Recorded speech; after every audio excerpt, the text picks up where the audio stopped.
15 residente ang sugatan sa sunog na tumupok sa may 70 bahay sa Caloocan City, kamakalawa ng gabi. Nagsimula ang sunog sa isang bahay sa Barangay 160 East Libis, Baeza, dakong 12:35 ng gabi sa hindi pa matukoy na dahilan na mabilis kumalat sa mga kabahayan na karamihan ay gawa lamang sa kahoy. Aminado ang Caloocan Bureau of Fire Protection, BFP, na nahirapan sila sa pag-apula kaagad ng apoy dahil hindi makapasok ang mga fire truck sa maliit na lansangan.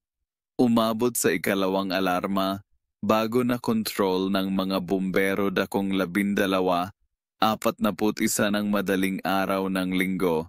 Nanunuluyan sa covered court ang apektadong pamilya pero wala namang na nasawi sa sunog na tumupok sa tinatayang 500,000 piso halaga ng mga ari-arian.